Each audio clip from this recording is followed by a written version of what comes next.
घुटना, कंधा या कमर, चाहे जैसा हो दर्द, डॉक्टर ऑर्थो आपको देता है दर्द से पूरी आजादी, एक भरपूर जिंदगी।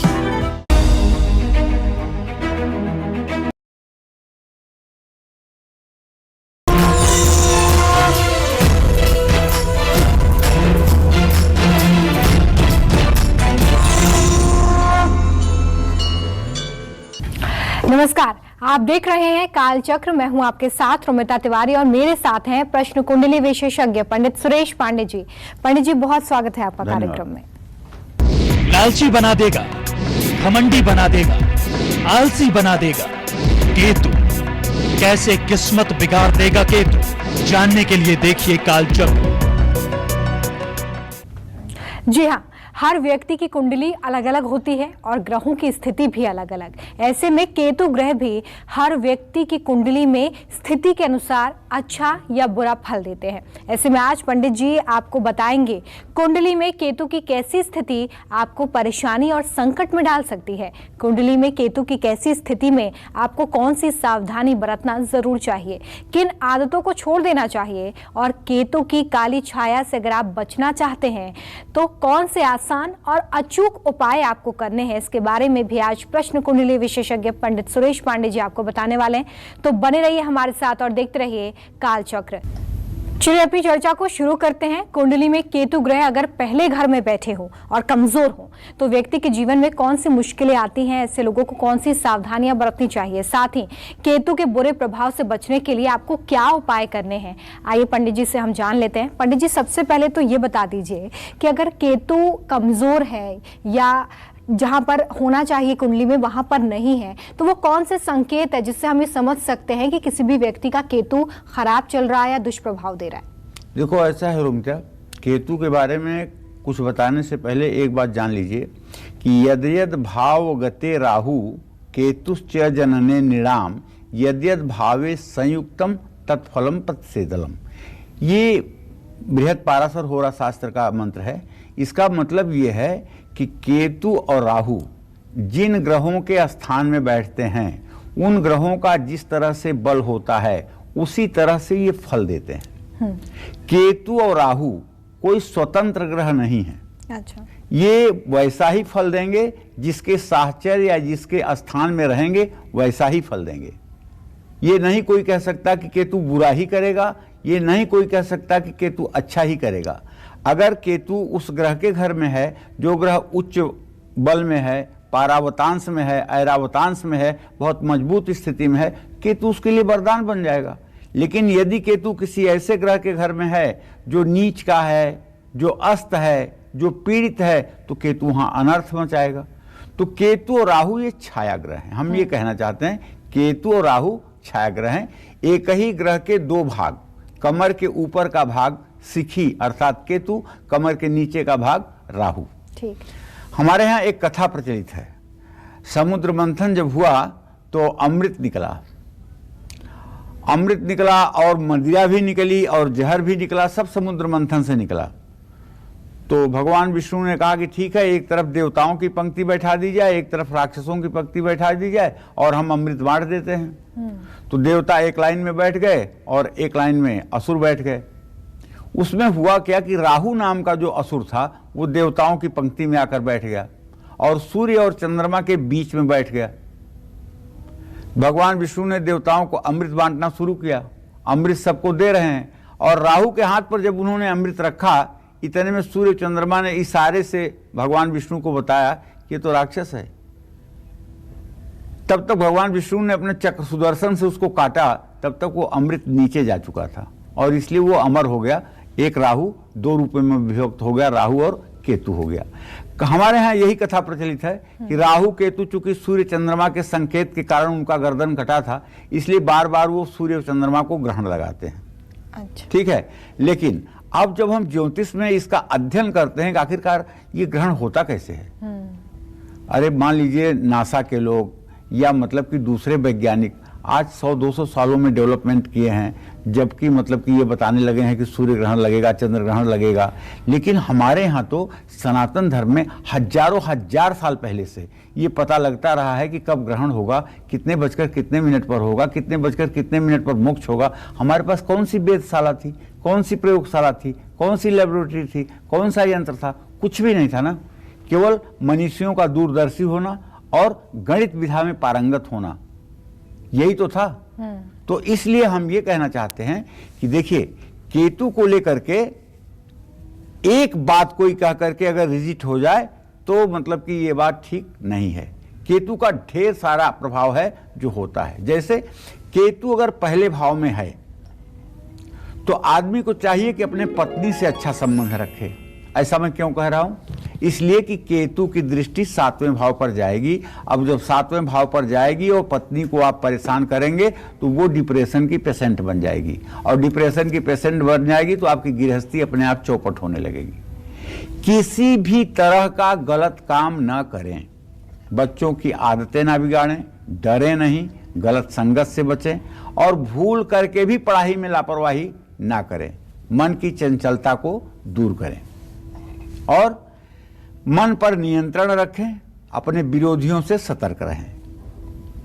जिन लोगों के लग्न भाव में केतु है, उन लोगों को कौन सा ऐसा उपाय करना चाहिए जिससे कि लग्न का केतु अच्छी स्थिति में हो जाए? ऐसे लोगों को बंदरों को नियमित गुड़ खिलाना चाहिए, केसर का तिलक अपने माथे पर करना चाहिए, भगवान गणेश की नियमित पूजा करनी चाहिए। कुंडली में मंगल शनि खराब हो तो उनके भी उपाय करने चाहिए। 2 रंग वाला कंबल किसी जरूरतमंद को दान करना चाहिए।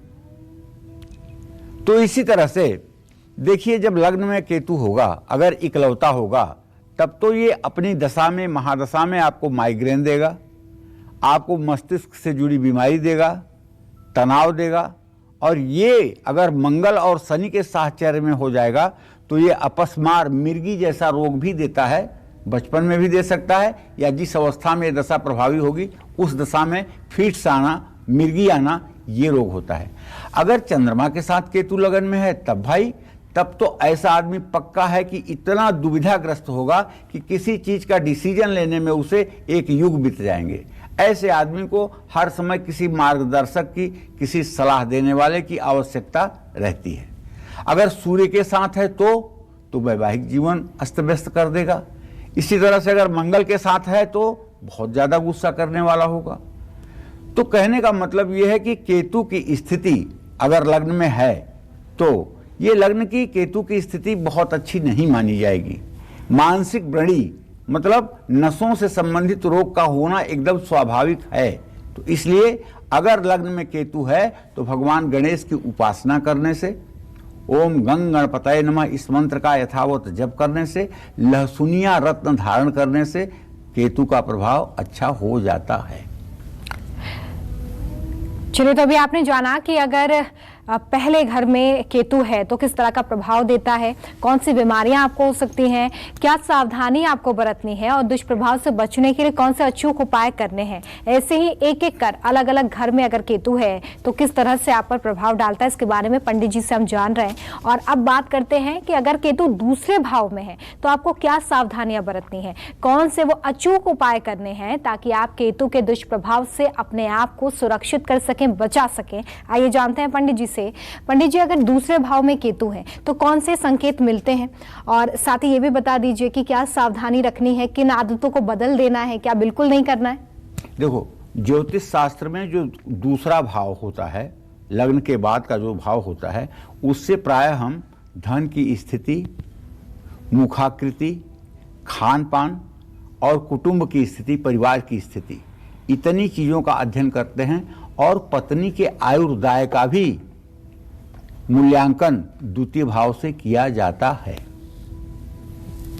अगर आपकी जन्म कुंडली के दूसरे भाव में केतु है तो अपनी मां का ध्यान आपको रखना चाहिए। उनसे मनमुटाव कभी भूल करके भी नहीं करना चाहिए, क्योंकि आपके चतुर्थ भाव पर केतु की दृष्टि जाएगी। अपनी सेहत को लेकर के बिल्कुल लापरवाही ना करें। गलत काम और गलत संगत से दूर रहें। अपने चरित्र का स्वयं मूल्यांकन करें और ससुराल पक्ष से संबंध सुधारें, वरना परेशान रहेंगे। अपने खर्चे संभालें, अपने धर्म के विरुद्ध ना जाएं, पैतृक संपत्ति को लेकर सावधान रहें।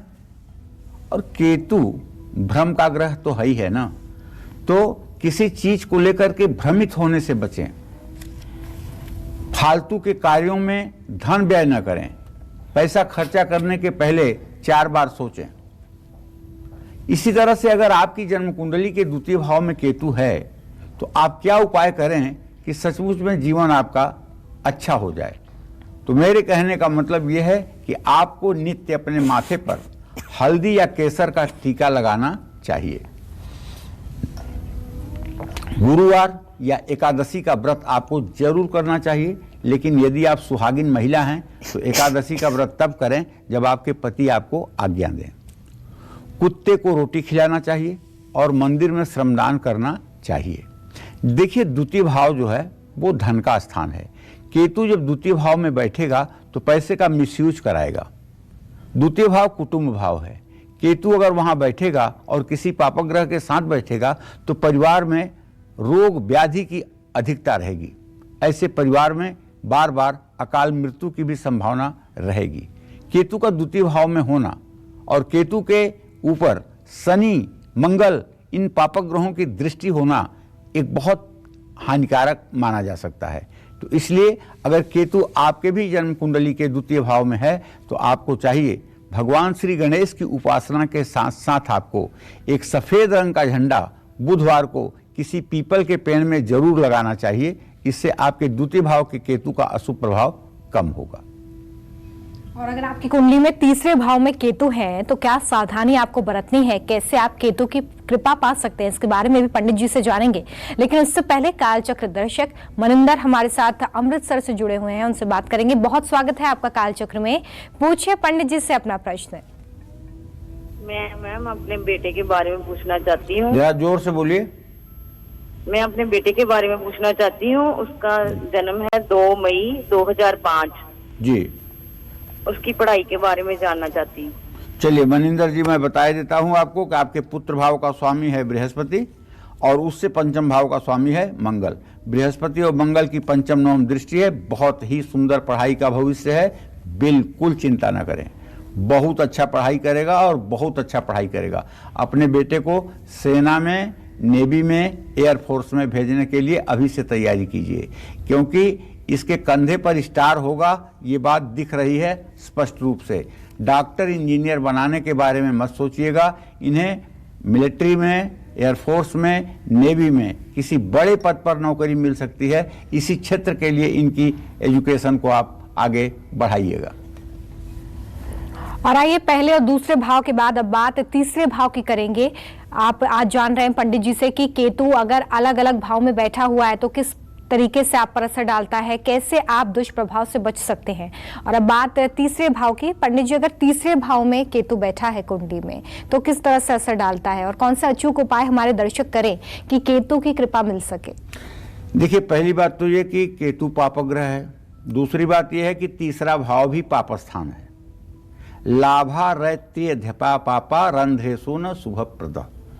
ज्योतिष में स्पष्ट पाराशर लिखते हैं कि लाभ माने 11वां, अरि माने 6वां, त्रय माने तीसरा, रंध्रेस मतलब 8वां। ये भाव अच्छे नहीं होते। तो तीसरा भाव अच्छा नहीं होता। केतु भी पापग्रह है। तो आप जानते हैं केतु तीसरे भाव का जितना अच्छा हो सकता है उतना अच्छा केतु कहीं अच्छा नहीं होता। तीसरे भाव का केतु हो और उसकी महादशा चले तो ऐसा आदमी राजा धीराज हो जाता है। बस पापक ग्रहों की दृष्टि उसके ऊपर ना पड़े। कहीं शनि भाग्य स्थान में बैठ करके उसको ना देखे। कहीं शनि की स्थिति छठे स्थान में ना हो जाए। अगर केतु की दशा पापक ग्रहों से रहित है और शुभ ग्रहों से युक्त है तो तीसरे भाव का केतु सिंहासन भी दिलवाता है।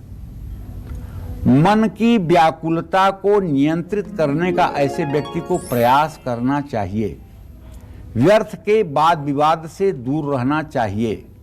दोस्तों से रिश्ते मजबूत बनाकर रखना चाहिए।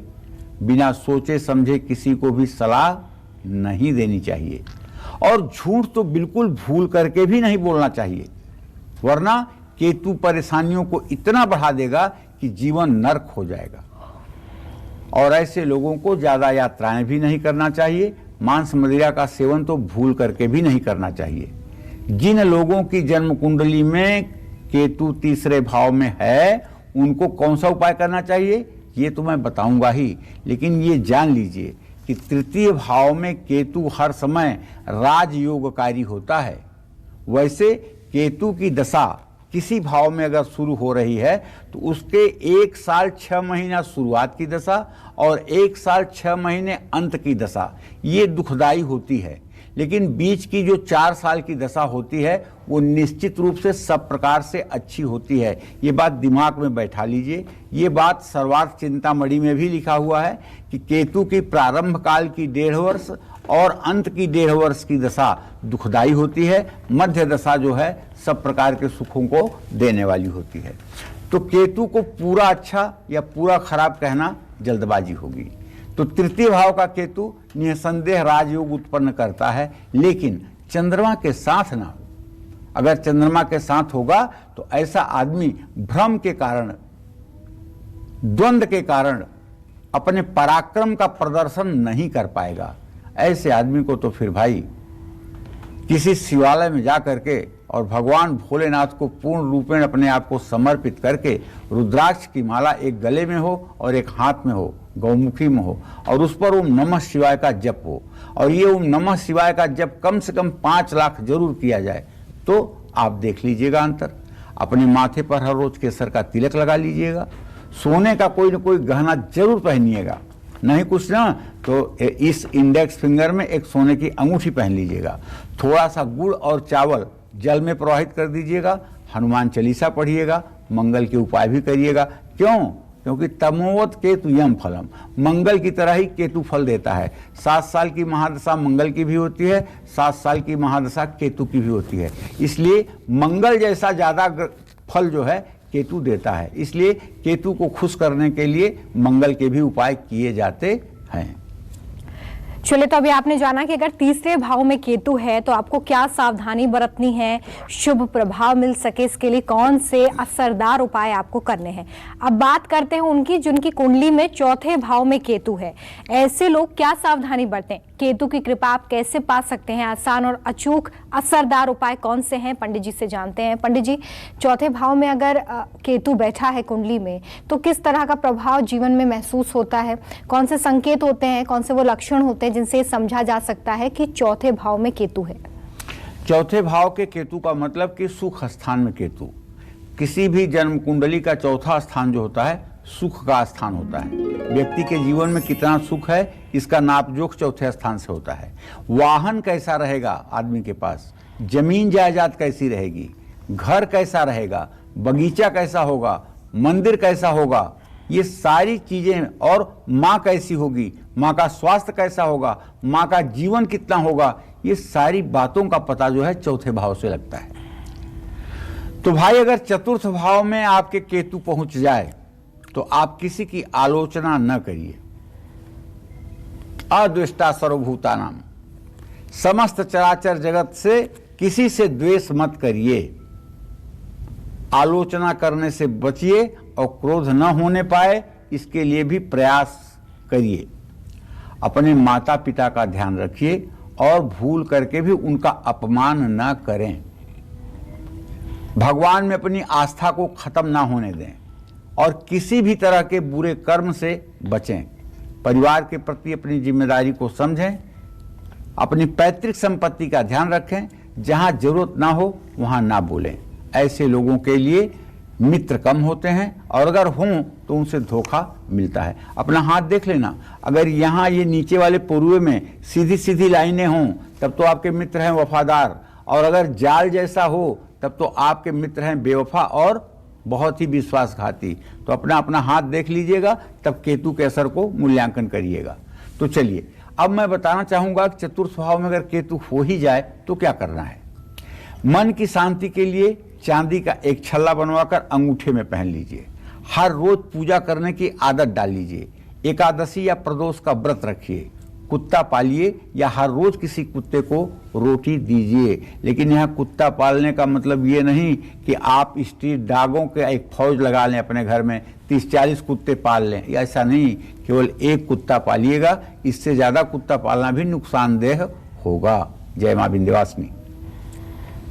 आप भी अपनी कुंडली लेकर बैठिए और वो उपाय ध्यान से सुनिए जो पंडित सुरेश पांडे जी आज आपको बता रहे हैं, क्योंकि आज पंडित जी आपको कुंडली के 12 घरों में केतु की कमजोर स्थिति के प्रभाव, सावधानी और उपायों के बारे में जानकारी दे रहे हैं। अपनी चर्चा को आगे बढ़ाते हुए अब बात हम 5वें भाव की करने जा रहे हैं। अगर 5वें घर में केतु बैठे हों, कमजोर हों, तो व्यक्ति को अपने जीवन में किन बातों का खास ध्यान रखना है? केतु की इस स्थिति को अगर सही करना है, उसके बुरे प्रभाव से बचना है, तो क्या आप कर सकते हैं उपाय? आइए जानेंगे पंडित जी से। पंडित जी, पहले तो मैं आपसे जरा ये भी गुजारिश करना चाहूंगी कि जो दर्शक अभी कुंडली लेकर बैठे हैं वो समझे कैसे कि केतु किस भाव में बैठा हुआ है, ये भी एक थोड़ा सा बता दीजिए, फिर 5वें भाव के बारे में बात करेंगे। देखिए, ऐसा है कि आप अगर अपनी जन्म कुंडली लेकर बैठे हुए हैं तो जन्म कुंडली को जब आप खोल रहे होंगे तो आप देखेंगे उसमें 12 कोष्टक बने हुए हैं, 12 खाने बने हुए हैं, जिसमें सबसे ऊपर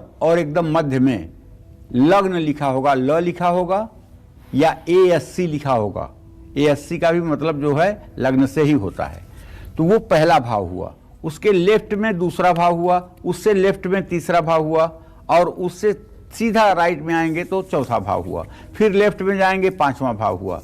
ऐसे भाव हैं और हर भावों के अपने अपने कारक हैं और हर भाव किसी न किसी चीज का प्रतिनिधित्व करता है।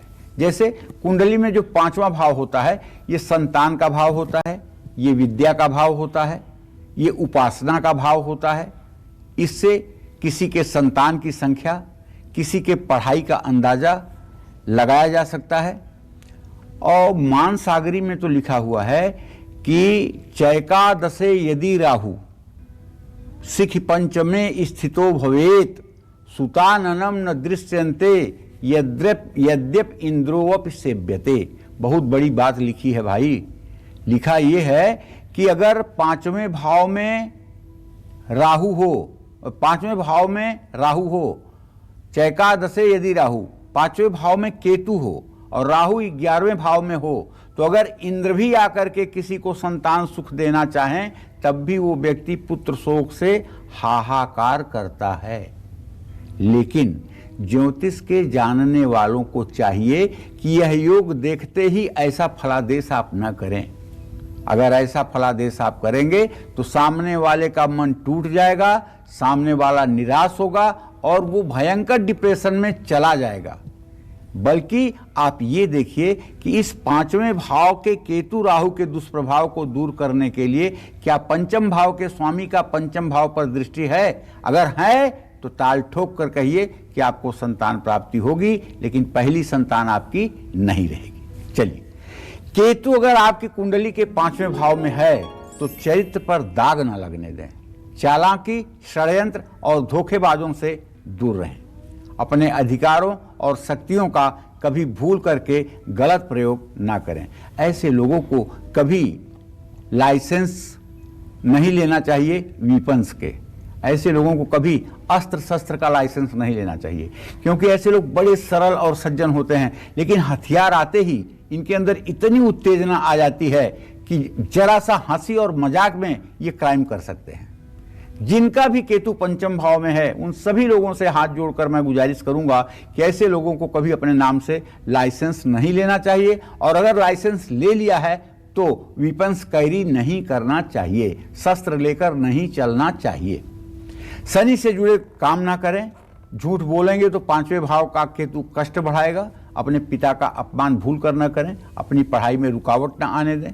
और लोगों की कुंडली में 5वें भाव में केतु है तो उनको कौन से उपाय करने चाहिए ये जान लीजिए। दूध और चीनी का दान करिए। केतु और बृहस्पति, केतु गुरु का रक्षक कहा गया है, ऐसे में बृहस्पति के उपाय करिए। गुरुवार का व्रत रखने की कोशिश करिए। माथे पर हर रोज केसर का तिलक लगाइए। कुत्ते को हर रोज रोटी खिलाइए।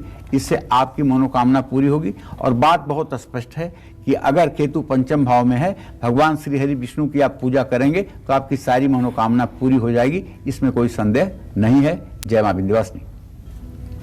और कुंडली में केतु अगर छठे घर में बैठे हों, कमजोर हों, तो व्यक्ति को अपने जीवन में कौन कौन सी बातों का ध्यान रखना चाहिए? इस अशुभ स्थिति से बचने के लिए क्या खास उपाय आपको कर ही लेने चाहिए? आइए जानते हैं पंडित जी से।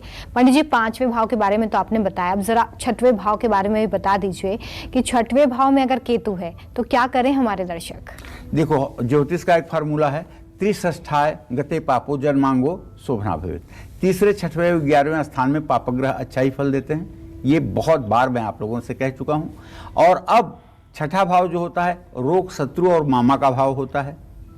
रोग का भाव होता है, शत्रु का भाव होता है, मामा का भाव होता है। अगर आपकी जन्म कुंडली के छठे भाव में केतु है तो अपने पिता और अपने पुत्र का आपको ध्यान रखना चाहिए। अपने भाई बहनों से संबंध मधुर बनाकर रखना चाहिए। फिजूल खर्ची पर नियंत्रण रखना चाहिए।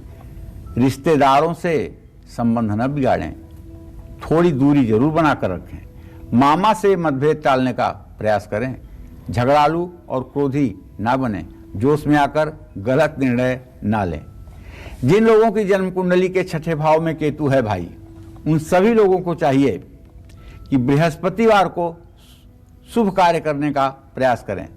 हल्दी वाला दूध पिएं, माथे पर केसर का तिलक करें, कान में सोने का कुंडल धारण कर सकते हैं, कुत्ते को रोटियां खिला सकते हैं, माँ दुर्गा की उपासना कर सकते हैं, बुधवार का व्रत कर सकते हैं, हाथ में सोने की अंगूठी जरूर पहनिएगा, इससे आपको लाभ मिलेगा। केतु अगर आपकी जन्म कुंडली के छठे भाव में है और उसके साथ अगर किसी पापग्रह की युति है तो मैं आपसे बस एक ही चीज कहना चाहता हूं, भगवती दुर्गा की आराधना आपके लिए वरदान साबित होगी। जय मां विंध्यवासिनी। और 6वें भाव के बाद अब बारी आती है 7वें भाव की। अगर आप अपनी कुंडली में इस वक्त देख पा रहे हैं कि 7वें भाव में केतु है, तो आप ये समझ लीजिए कि कौन सी सावधानी आपको रखनी है, कैसे आपको केतु की कृपा मिल पाएगी। पंडित जी, जो दर्शक अभी आपको देख रहे हैं और 7वें भाव में केतु देख रहे हैं, क्या उनके लिए टेंशन बढ़ाने वाली बात है?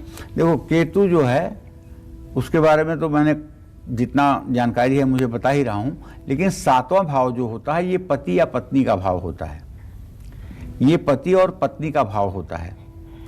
तो 7वें भाव में अगर केतु होगा तो पक्की बात है कि पहले भाव में राहु भी होगा, राहु की दृष्टि भी जाएगी केतु के ऊपर ना। तो ऐसे में झूठे वादे, घमंड और अपशब्द के प्रयोग करने से बचें। अपने धन को नष्ट न करें, गलत संगत से बचें, किसी तरह की कोई संकल्प ना लें, पत्नी को कष्ट बिल्कुल होने ना दें और गहरे पानी में जाने से बचें। बहुत सोच समझकर साझेदारी का काम करें, विरोधियों से संभल कर रहें। जिन लोगों की कुंडली में 7वें भाव में केतु है, अगर केतु अकेला है तब तो कोई बात नहीं। अगर केतु शनि के साथ है, सूर्य के साथ है, मंगल के साथ है, तो ऐसे लोगों के प्रायः 2 विवाह होते हैं और आजीवन पति या पत्नी बीमारी से ग्रसित रहते हैं। तो भाई, अगर ऐसा कोई सुयोग या दुर्योग आपकी भी कुंडली में है तो आपको ओम कें केतवे नमः इस मंत्र का 10 माला जप 81 दिन तक रुद्राक्ष की माला पर करना चाहिए। और उसके बाद 7 अनाज 1-1 किलो और 1-2 रंग वाला कंबल किसी जरूरतमंद को दान करना चाहिए। केसर का तिलक माथे पर लगाना चाहिए। अपने घर और अपने कपड़े और अपना बेड साफ सुथरा रखना चाहिए। माँ लक्ष्मी या दुर्गा की उपासना करना चाहिए। गुरुवार को कुत्ते को रोटी खिलानी चाहिए। गुरुवार का उपवास आपके लिए आवश्यक है, लेकिन नमक भूल करके भी ना खाएं। और शुक्रवार का उपवास रखें तो खटाई ना खाएं। गंभीर संकट आए तो बृहस्पति का उपाय करें। जय मां विंध्यवासिनी। चलिए, 8वें घर में अगर केतु बैठा हो तो किस तरह का प्रभाव आप पर डालेगा, ये भी हम पंडित जी से जानेंगे। लेकिन उससे पहले हमारे साथ हरि पटियाला से कालचक्र दर्शक जुड़ गए हैं, उनसे बात करेंगे। हरि जी, स्वागत है आपका कालचक्र में। पूछिए पंडित जी से अपना प्रश्न। पंडित जी नमस्कार जी। नमस्कार पंडित जी, मेरी डेट ऑफ बर्थ है 19/12/67। जी जी। टाइम है सुबह 4:05 मॉर्निंग का। जी जी। तो पंडित जी मैंने अपने पैसे के बारे में और घर के बारे में पता करना है। चलिए, तो सबसे पहले आपके पैसे के बारे में बता दूं। आपके द्वितीय भाव का स्वामी सूर्य है और लग्नेश चंद्रमा है। चंद्रमा और सूर्य दोनों की स्थिति द्वितीय द्वादश है। पैसा तो खूब कमाते हो भाई, इसमें कोई दो राय नहीं। समय भी काफ़ी हो गया है कमाते हुए, लेकिन जिस तरह से संचय होना चाहिए उस तरह से संचय नहीं कर पा रहे हो। थोड़ा धन संचय करने में दिमाग लगाइए। पैसा कमाते तो अच्छा हो, इसमें कोई दो राय नहीं, लेकिन धन संचय की स्थिति ठीक नहीं हो पा रही है, इसके बारे में थोड़ा सा ध्यान देने की जरूरत है। जहाँ तक घर का प्रश्न है, तो चंद्रमा से चतुर्थ भाव में मंगल की स्थिति है। बुध और बृहस्पति की स्थिति चतुर्थ दशम बनी हुई है। अभी आपके मन के अनुरूप आपका मकान नहीं हो पाया है। मकान तो है लेकिन मन के अनुरूप नहीं है। जैसा आप कल्पना करते हैं, जैसा आप सोचते हैं, ऐसा मकान होने में हमें लगता है कि 17 जनवरी 2023 के बाद का समय आपके लिए शुभकारी होगा। और आइए बात करेंगे 8वें घर में बैठे केतु की। अगर कमजोर स्थिति में केतु 8वें घर में बैठा है तो किस तरह का प्रभाव आप पर डालेगा, पंडित जी से जानते हैं। पंडित जी, अगर 8वें घर में केतु बैठा है तो किसका ये स्थान होता है, कैसा प्रभाव देखने के लिए मिलता है? देखो, जन्म कुंडली का जो 8वां स्थान होता है ना, वो मृत्यु का स्थान होता है। किसका स्थान होता है? मृत्यु का। किसी भी आदमी के आयुर्दाय का निर्णय करने के लिए अष्टम भाव भी देखा जाता है, अष्टमेश भी देखा जाता है, अष्टम भाव का कारक ग्रह भी देखा जाता है। तो कहने का मतलब केवल मृत्यु नहीं, इससे गुदा मार्ग का भी ध्यान होता है। अगर किसी को पाइल्स, बवासीर, अर्श, भगंदर इस तरह का कोई रोग है तो उसकी कुंडली का अष्टम भाव जरूर दूषित होगा। उस पर मंगल, केतु, शनि, राहु की दृष्टि जा रही होगी। और केतु पंचम भाव में हो तो ऐसा आदमी केतु की दशा में भूत प्रेत जैसे शक्तियों से भी ग्रसित होता है। और अगर केतु सचमुच में अष्टम भाव में हो, शुभग्रह की दृष्टि हो, तो ऐसा आदमी आध्यात्मिक चेतना वाला और गुप्त विद्याओं का जानकार भी होता है। तो भाई अपने चरित्र का ध्यान रखिए, किसी को उधार मत बांटिए, क्योंकि आप जो दे देंगे वो वापस नहीं मिलेगा। शरीर में कोई रोग है तो नजरअंदाज न करिए। पत्नी और बच्चों से संबंध मधुर बनाकर रखें। किसी भी तरह का गलत काम या गलत संगत से आपको बचना चाहिए। गाड़ी बहुत संभल कर चलाइए और लोगों की बद्दुआ लेने से बचिए। जिन लोगों की कुंडली के 8वें भाव में केतु है, उनको जानते हैं, सबसे पहला उपाय जो करना चाहिए वो ये कि हनुमान चालीसा का पाठ करना चाहिए। माथे पर केसर का तिलक लगाना चाहिए और केसर का तिलक लगाने के बाद बुधवार के दिन किसी बकरी के बच्ची को घास भी खिलाना चाहिए। कान में सोने के कुंडल पहनना चाहिए। भगवान गणेश की उपासना करनी चाहिए। जो लोग अष्टम भाव में केतु हो और श्वेतार्क के गणेश की पूजा करें तो उनकी मनोकामना सद्यः पूर्ण होती है। श्वेतार्क के गणेश समझ रहे हो? वो अकवन का पेड़ जो होता है, जब 5 साल का हो जाता है, उसकी जड़ को आप खोदोगे तो उसमें से स्वयंभू गणेश प्रकट होंगे। आपको गणेश की रचना जड़ में मिलेगी और वो ठीक ढंग से उसकी कटिंग करके अगर उस पर आप सिंदूर और चमेली के तेल का लेप करके और आसन रख करके उस पर आप अपने घर में स्थापना कर लें शुभ मुहूर्त में, तो जन्म जन्मांतर की 7 जन्मों की दरिद्रता आपके घर की दूर हो सकती है। ये श्वेतार्क गणेश की महिमा है कलयुग में। तो ये सब तो करिएगा। किसी जरूरतमंद को 2 रंगों वाला कंबल भी दान करिएगा। इन सब चीज़ों से, हाँ, अगर पाइल्स, बवासीर या किसी प्रकार का ऐसा रोग है जो आपके रेक्टम और गुदा मार्ग से संबंधित है, तो आपको किसी तीर्थ में जा करके अपने पितरों के लिए त्रिपिंडी श्राद्ध भी करना चाहिए और गया श्राद्ध भी करना चाहिए। 8वें का केतु ये भी संकेत करता है कि आपके पितर असंतुष्ट हैं और वो मतलब कि पीड़ित हैं, इसलिए आप कष्ट पा रहे हैं। अगर आपकी कुंडली में केतु 9वें घर में बैठे हैं, कमजोर हो, तो आपको अपनी लाइफ में किन बातों का खास ध्यान देना है? केतु की इस अशुभ स्थिति से पार पाने के लिए कौन से उपाय आपको कर लेने चाहिए? आइए जानेंगे पंडित जी से। पंडित जी इसके बारे में बताइए। देखिए, केतु की स्थिति 9वां भाव भाग्य स्थान को कहते हैं। स्थिर कारक में ये पिता का भी स्थान होता है। वैसे तो ये धर्म का स्थान होता है। कौन आदमी कितना धार्मिक है, कितना अधार्मिक है, अगर आप इसका मूल्यांकन करना चाहते हो तो उसके 9वें भाव का अध्ययन कर लो। आदमी का धर्म अधर्म दोनों पता चल जाएगा। और 9वें भाव का अगर स्थिर कारक सूर्य है तो आप ये मान के चलिए कि 9वें अगर अच्छा है तो पिता का सुख अच्छा है। वैसे तो 10म भाव से पिता का विचार होता है, लेकिन बिना नवम भाव के पूर्णता के दसम भाव से विचार करना जल्दबाजी होती है। आपको चाहिए कि आप कभी बच्चों का अपमान न करें और बच्चों को समझने की कोशिश करें। आपको अपने माँ की भी सेवा करनी चाहिए, क्योंकि जिन लोगों के नवम भाव में केतु होता है उनकी माँ को नसों से संबंधित बीमारी होती है, उनकी माताएं डिप्रेशन की शिकार होती हैं। और दुनियादारी जो कहती है लोकमत को, उसके विरुद्ध जाकर कोई काम मत करिए। और भूल करके भी चाहे जितना बड़ा आपको अवसर मिले बेईमानी ना करिए, वरना हिसाब किताब ऐसा चुकता होगा कि आप जिंदगी भर पछताएंगे। धन, समय और मेहनत की बर्बादी ना करें। दान पुण्य करने से पीछे ना हटें। गलत संगत और बुरे कार्यों से दूर रहें। जानते हैं, एक तो नवम भाव हुआ ये जन्म कुंडली में, एक जन्म कुंडली में कारकांश कुंडली भी होती है।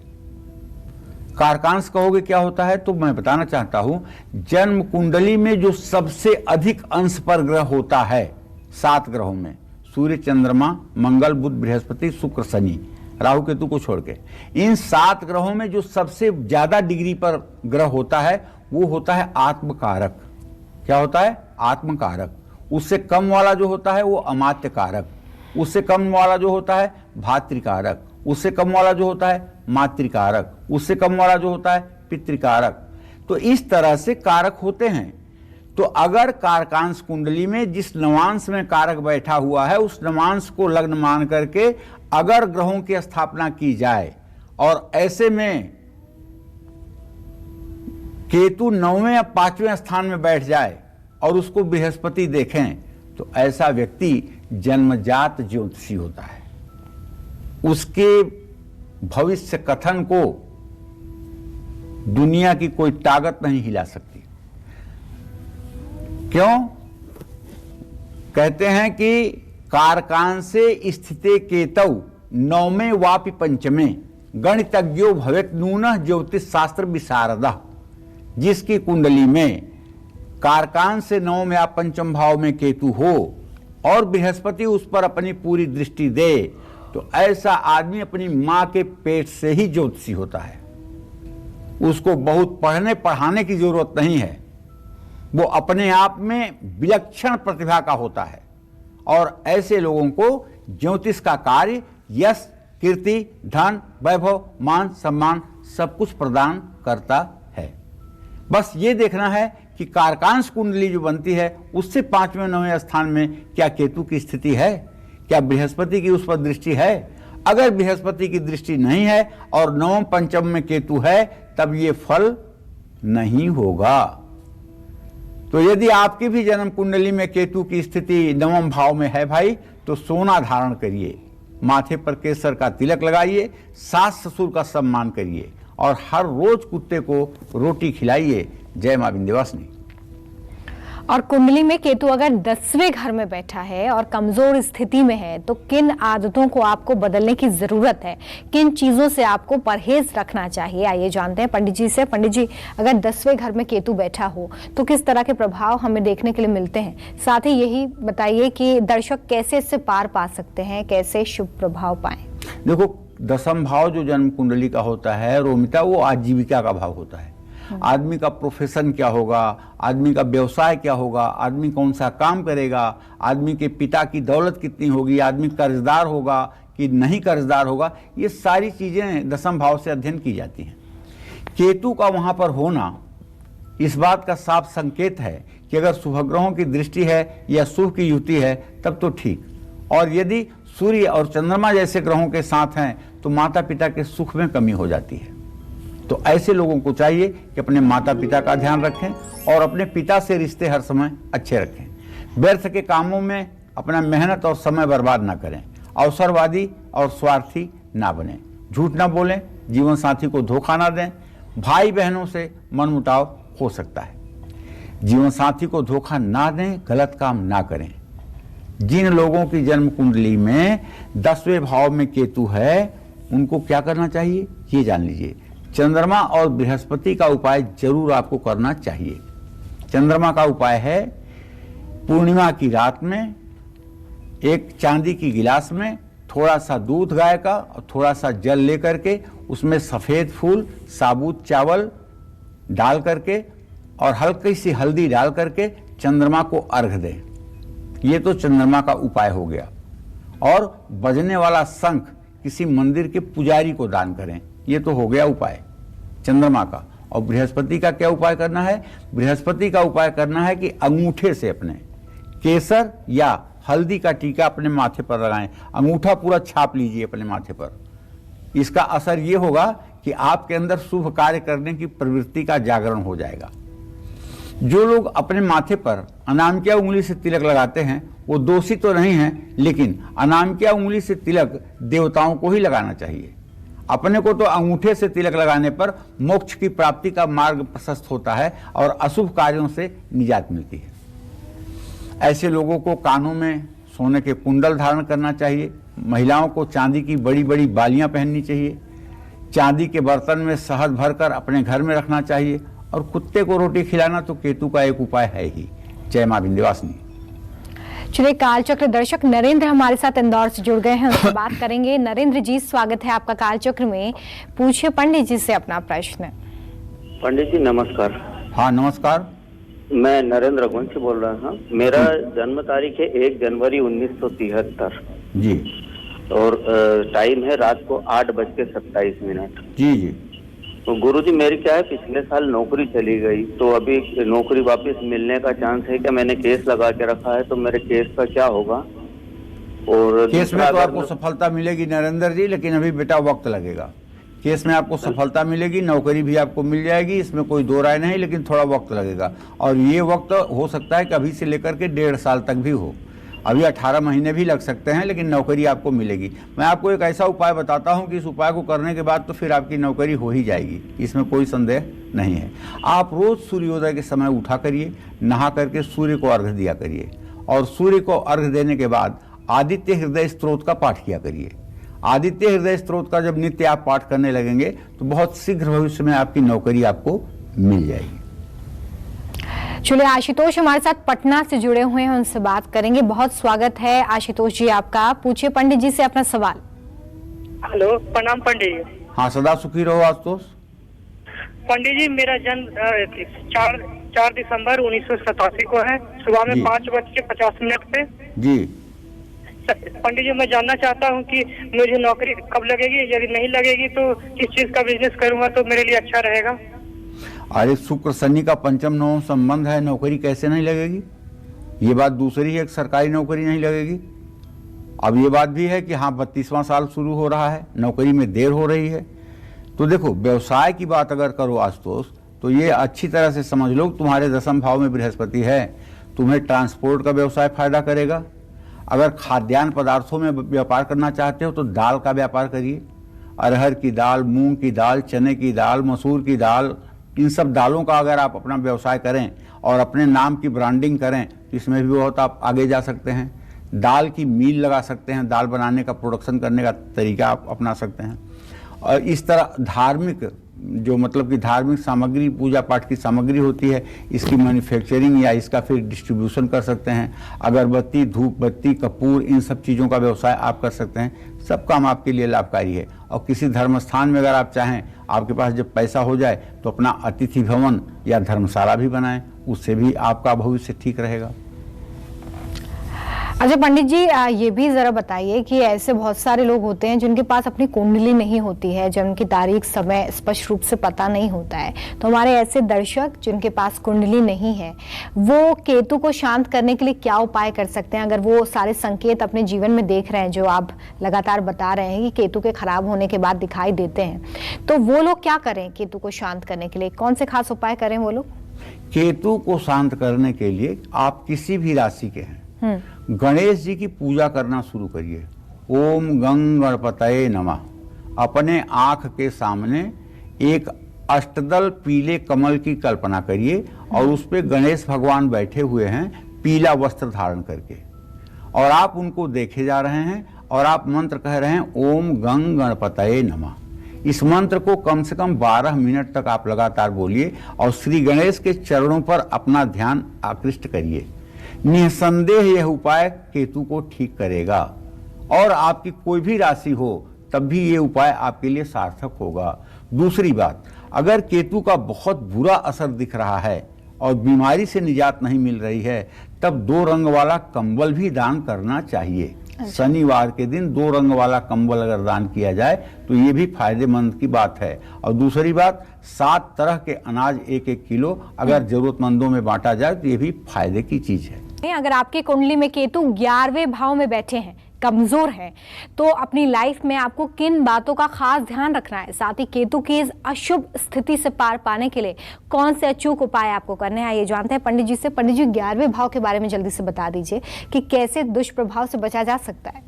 देखिए, अगर जन्म कुंडली के 11वें भाव में केतु होगा तो आपको बहुत ही सावधानी बरतनी चाहिए। जैसे 11वें भाव में अगर केतु है तो माता पिता की बात सुनिए, उनकी सेवा करिए और झूठ बोलने से बचिए, फिजूल खर्च न करिए। पैतृक संपत्ति को किराए पर चढ़ाने की कोशिश करिए, लेकिन बेचने का मन मत बनाइए। जिन लोगों की कुंडली में 11वें भाव में केतु है, उनको कौन सा उपाय करना चाहिए जानते हैं? उनको उपाय ये करना चाहिए कि एक तो गणेश जी की पूजा करनी चाहिए। दूसरे, ऐसे लोगों के जन्म कुंडली में तब 5वें भाव में राहु होगा, और 5वें भाव में जब राहु होगा और कहीं से मंगल का संबंध बन रहा होगा तो सर्प सापा सुच्छ योग होगा। ऐसे लोगों के संतान या तो गर्भ में मर जाएंगे या पैदा होकर मर जाएंगे। ऐसे लोग पुत्र शोक से हाहाकार करते हैं। अगर पंचमेश बृहस्पति हो जाए और द्वितीय भाव में हो जाए तब तो इस दोष का समाधान हो जाता है, वरना असंभव है। तो केतु के अशुभ प्रभाव से बचने के लिए शनि और शुक्र का उपाय भी किया जा सकता है। सरसों के तेल में अपना चेहरा देखकर दान कर सकते हैं। अपने घर, अपनी शरीर और अपने मन को ठीक ठाक रखें।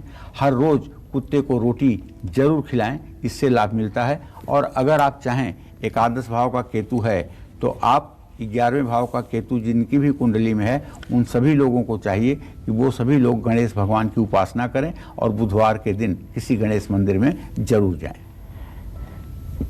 चलिए, तो ये तो बात हुई 11वें भाव की। और अगर 12वें घर में केतु बैठे हैं, कमजोर हैं, तो किन आदतों से आपको पीछा छुड़ा लेना चाहिए, किन चीजों से परहेज करना चाहिए, पंडित जी इसके बारे में बता दीजिए।